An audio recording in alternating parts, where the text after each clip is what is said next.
الرحيم نحمده ونصلي على رسوله الكريم أما بعد. عن معاوية بن الحكم السلمي رضي الله تعالى عنه أنه قال لرسول الله صلى الله عليه وسلم: أرأيت أشياء كنا نفعلها في زمن الجاهلية كنا نتطير. قال رسول الله صلى الله عليه وسلم: ذلك شيء تحبه في نفسك إلى آخر الحديث. ایک صحابی ہیں حضرت معاویہ بن حکم سلمی رضی اللہ تعالی عنہ، وہ فرماتے ہیں کہ میں حضور کی خدمت میں حاضر ہوا اور میں نے عرض کیا کہ حضور اب ہم نے اسلام قبول کر لیا ہے، مگر زمانہ جاہلیت میں ہم بعض کام انجام دیا کرتے تھے، ان کے متعلق آپ کیا ارشاد فرماتے ہیں؟ اب تو اسلام قبول کر لیا لیکن زمانے جاہلیت میں جو ہم کام کیا کرتے تھے اس سے متعلق آپ کیا فرماتے ہیں؟ کننا نتطیر، پہلی بات انہوں نے عرض کی کہ ہم شگون لیا کرتے تھے، جس کو ہمارے ہاں بدفالی کہتے ہیں، بدشگونی جس کو ہمارے ہاں کہتے ہیں۔ اس زمانے میں عرب میں جو بدشگونی تھی جس کا تذکرہ یہاں پر اس روایت میں ہے، وہ یہ کہ جب کوئی آدمی کسی سفر پر روانہ ہوتا تو وہ گھر سے باہر نکل کر ایک پرندہ چھوڑ دیتا، اگر تو وہ پرندہ دائیں طرف کو چلا جاتا تو اس سے وہ یہ شگون لیا کرتے تھے کہ یہ سفر انشاءاللہ مبارک ہے اور اس سفر میں کامیابی ہوگی اور سفر میں نکلنا چاہیے، نکل جاتا۔ اور اگر وہ پرندہ بائیں طرف کو اڑتا تو اس سفر کو منحوس سمجھا جاتا، بدشگونی اور بدفعلی لی جاتی کہ اگر میں اس سفر میں چلا گیا تو کوئی بہت بڑا حادثہ میرے ساتھ ہو جائے گا، کوئی بہت بڑا میرے ساتھ نقصان ہو جائے گا۔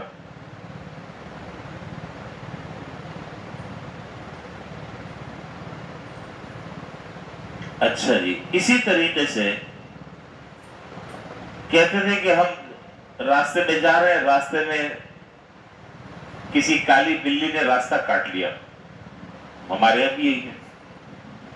اب وہ جو بلی نے راستہ کیا کاٹا، وہ حالت خراب ہو گئی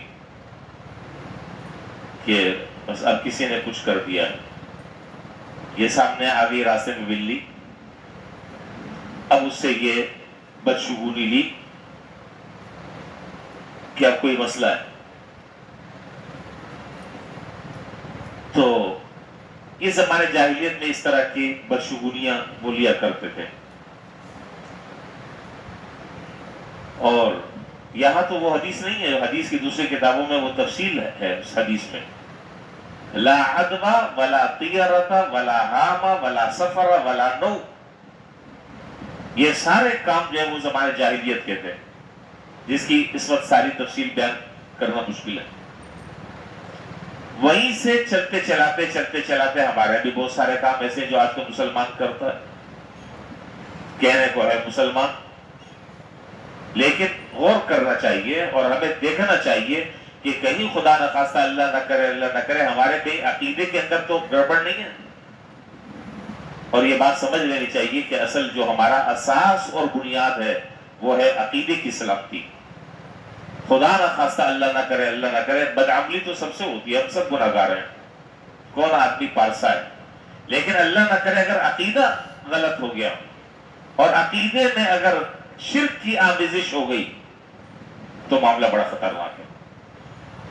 بہت سارے کام ایسے جو ہمارے یہاں چل رہے ہیں، مکان بنایا بہت خوبصورت سا، اس پر سینگ لگا دی، لگاتے نہیں لگاتے، سینگ لگا دی۔ کیوں سینگ لگا دی؟ اس لیے سینگ لگا دی تاکہ جب کوئی آدمی دیکھے گا تو اس کی نظر پہلے سینگ پر پڑے گی اور آدمی بچ جائے گا. نئی گاڑی خریدی، نئی گاڑی، اور اس کے سیلنسر میں جوتا لٹکا دیا. کیوں بھائی؟ یہ کالا کپڑا وہ باندھ دیا تاکہ کسی کی نظر نہ لگے. یہ سب کام ہم کر رہے ہیں. کوئی بچہ پیدا ہوا، اس کے ہاتھ میں کالی ڈوری ڈال دی. اب تو پہلے تو ہاتھ میں ڈوریاں ہوتی تھی، اب تو پاؤں میں بھی اب دیکھ رہے ہیں، اب تو پاؤں میں بھی دیکھ رہے ہیں. تو ہاتھ میں کالی ڈوری ڈال دی یا پاؤں میں کالی ڈوری ڈال دی. بچہ پیدا ہوا، اس کے گلے میں ماں جو ہے وہ ٹیکا لگا دیتی ہے یا ماتھے پر ٹیکا لگا دیتی ہے. یہ سب چیزیں چل رہی ہیں ہمارے یہاں. کیا ہے یہ؟ تو اسلام میں اس طرح کی بدشگونی کی کوئی گنجائش نہیں ہے. نظر بد برحق ہے، العین حق، لیکن یہ بدشگونی کرنا، یہ بدفعلی لینا، اس کی اجازت نہیں. محرم میں اگر شادی کر لی، سفر میں اگر شادی کر لی، تو سفر میں کی بھی شادی جو ہے وہ صفر ہو جائے گی. سفر میں کی بھی شادی صفر ہو جائے گی. اور اگر کوئی دلہن آئی گھر میں، اس نے اپنے، یہ سب باتیں ہیں، گھر میں دلہن آئی، نئی نویلی دلہن، اس نے اپنے بکسے میں تالا لگا لیا، تو تالا لگانے کا مطلب یہ ہے آپ وہ کھلا چھوڑ دے تمہارے لیے، تم جہاں چاہو ہاتھ مارتے رہو، وہ صحیح ہے. لیکن جہاں اسے تالا لگا دیا، اب تالا لگانے کا مطلب یہ ہے کہ اب ہمارے گھر میں نحوست شروع ہو گئی. انا للہ و انا الیہ راجعون. اور خدا جانے پتہ نہیں کیا کیا ہے. یہ ساری چیزیں ہم لے کر آئے ہیں. کہاں سے؟ انڈیا سے لے کر آئے. ہمارا مکہ اور مدینہ جو ہے وہ انڈیا ہے. اب بعض یہ ساری چیزیں لے کر آئے. الیاذ باللہ. بھائی ہم مسلمان ہیں، اللہ اس کے رسول کی کیا تعلیمات ہیں ہمارے لیے، ہمیں کیا کس طرح کا عقیدہ ہمیں رکھنا چاہیے، اپنے عقیدے کو کیسے سلامت اور محفوظ رکھنا چاہیے، اپنے عقیدے کو کیسے ہمیں بچانا چاہیے اس طرح کے توہم پرستیوں سے، یہ سمجھنی چاہیے یہ باتیں. تو اسلام میں جو ہے یہ توہم پرستی کی اجازت نہیں ہے، بدشگونی کی اجازت نہیں ہے. ہاں حضور صلی اللہ علیہ وسلم جو ہے وہ نیک شگون لیا کرتے تھے، نیک فعل لیا کرتے تھے. ایک آدمی جو ہے اس کا نام ہے سعید. سعید کا کیا معنی ہے؟ جی سعادت مند، نیک بخت. سعید کا معنی نیک بخت. تو ایک آدمی کا نام سعید ہے، وہ سامنے سے آیا، دوسرے آدمی نے کہا واہ واہ سعید صاحب آپ کا تو ہو گیا کام. اس کی اجازت ہے. یہ نیک فعل ہے کہ نام اس کا سعید ہے. اس کا مطلب یہ ہے کہ اللہ تعالیٰ اس کو انشاءاللہ سعادت عطا فرما دیں گے. ایک آدمی کا نام ہے نجیح. نجیح کا معنی کامیاب. ایک آدمی آ رہا ہے، اس کا نام نجیح ہے. دوسرے نے کہا کہ واہ واہ بھائی تمہارا نام تو ایسا ہے، تم تو جس چیز میں ہاتھ ڈالو گے تم کامیاب ہو جاؤ گے. ایسی نیک فعلی جو ہے وہ حضور صلی اللہ علیہ وسلم لیا کرتے تھے. آپ لیا کرتے تھے. ایک آدمی کا نام ہے کامران. کامران کا معنی کامیاب. تو ایک آدمی آ رہا ہے، اس نے اس کو کہا کہ بھائی ایک کامران صاحب آپ کو تو کیا ہی کہنا، آپ تو ہر جگہ ہی کامیاب ہو جاتے ہیں. یہ نیک شگون ہے، اس کی اجازت ہے. لیکن بدشگونی اور بدفعلی کی اجازت نہیں. اچھا جی، پھر حضرت معاویہ اسلمی رضی اللہ تعالیٰ، آخری بات، حضرت معاویہ اسلمی رضی اللہ تعالیٰ عنہ نے عرض کیا حضور صلی اللہ علیہ وسلم سے، کننا نأتی الکہان، کننا نأتی الکہان. اللہ کے رسول ہم تو کاہنوں کے پاس بھی زمانے جاہلیت میں جایا کرتے تھے. کاہن جانتے ہیں؟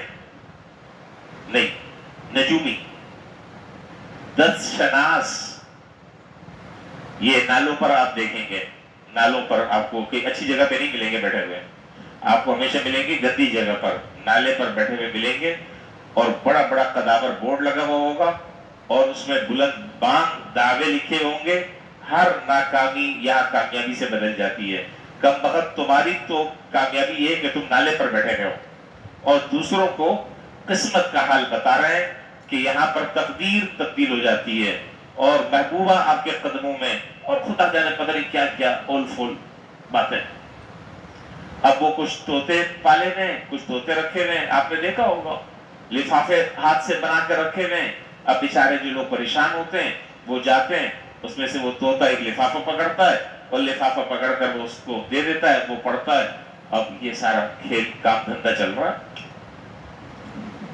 اس کو کہتے ہیں کاہن، جو غیب سے متعلق خبریں دیتا ہے، جس کو نجومی کہتے ہیں، کاہن کہتے ہیں.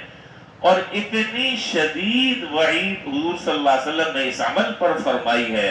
آپ نے فرمایا کہ من اتا عرافا فسأل له عن شيء لم يقبل صلاته 40 لیلہ. جو آدمی کسی کاہن کے پاس گیا اور اس نے اس کو اپنا ہاتھ دکھایا اور اس سے متعلق کچھ پوچھا اور اس نے جو کچھ بتایا اس نے اس پر یقین رکھ لیا، فرمایا کہ 40 دن تک کہ اللہ تعالیٰ اس کی کوئی عبادت قبول نہیں فرمائیں گے. اور بعض روایتوں میں تو 40 سال کا تذکرہ ہے، 40 سال. اور ایسے آدمی کے بارے میں فرمایا کہ جس آدمی نے کسی کاہن کی تصدیق کر لی، یعنی کاہن نے، نجومی نے جو بات آپ کو بتلائی، آپ نے کہا کہ ہاں بھائی ٹھیک ہے، فقط کفر بما انزل علی محمد. اس آدمی نے انکار کیا ان تمام تعلیمات کا جو اللہ تعالیٰ نے حضور صلی اللہ علیہ وسلم پر اتاری. فقط کفر بما انزل علی محمد. جس آدمی نے کسی کاہن کی بات کی تصدیق کی، اس نے حضور صلی اللہ علیہ وسلم کی تمام تعلیمات کا انکار کیا. لہذا ان چیزوں سے بچنا چاہیے. یہ چیزیں عقیدے کو فاسد کرنے والی ہیں، یہ چیزیں ایمان کو تباہ و برباد کر دینے والی ہیں. ہمارے پاس لے دے کے ایک ہمارا اثاثہ ایمان ہی تو رہ گیا ہے. اگر اس پر بھی یہ خبیث ڈاکے ڈالتے رہیں اور ہمارا ایمان ختم کر دیں تو پھر ہمارے پاس باقی بچا کیا ہے؟ اس لیے کسی نجومی کے پاس نہیں جانا چاہیے، کسی ہاتھ دیکھنے والے کے پاس نہیں جانا چاہیے. کوئی پریشانیاں آتی ہیں، کوئی مشکلات آتی ہیں زندگی میں، اللہ تعالیٰ سے صلاۃ الحاجت پڑھ کر اللہ سے دعائیں مانگیں، اللہ تعالیٰ انشاءاللہ مشکل حل کر دیں گے. لیکن ان لوگوں کو ہاتھ دکھانا اور ہاتھوں کی لکیریں، اسی طریقے سے یہی معاملہ علم الاعداد کا ہے.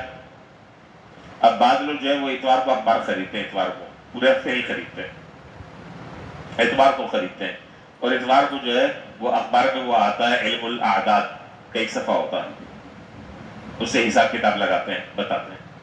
ان چیزوں میں اپنا وقت ضائع نہیں کرنا چاہیے، ان چیزوں کو چھوڑنا چاہیے. اللہ تعالیٰ ہر طریقے کی بدعقیدگی سے، بدشگونی سے، بدفعلی سے، ہر طرح کے توہمات سے، توہم پرستی سے اللہ تعالیٰ ہماری حفاظت فرمائے. آخری بات دیکھیں، ان چیزوں میں کچھ نہیں ہے. اصل جو چیز ہے منحوس ہے وہ انسان کی بدعمالیاں.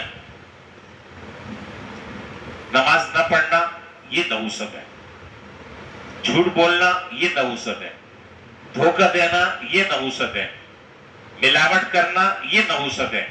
ان چیزوں میں نحوست نہیں ہے. نحوست بدعمالیوں میں، اعمال میں. اگر انسان اس سے توبہ کر لے تو انشاءاللہ کوئی چیز بھی اس کو کائنات کے نقصان نہیں پہنچا سکتی. اور وہ دعائیں میں تقریباً گزشتہ پورے ہفتے میں نے آپ کو وہ حضور صلی اللہ علیہ وسلم کی وہ دعا بتلائی تھی کہ صبح اور شام 3 مرتبہ اگر پڑھ لیا جائے کوئی آفت اس کو نقصان نہیں پہنچا سکتی. آپ کو یاد ہوگی اور پڑھ بھی رہے ہوں گے. بسم اللہ الذی لا یضر مع اسمہ شیء فی الارض ولا فی السماء وهو السمیع العلیم. یہ حضور صلی اللہ علیہ وسلم کی دعائیں ہیں جو ہمارے لیے سراسر نافع ہیں اور جو ہمارے لیے سراسر مفید ہیں. ان پر عمل کرنا چاہیے. اللہ تعالی ہم سب کی حفاظت فرمائے. وآخر دعوانا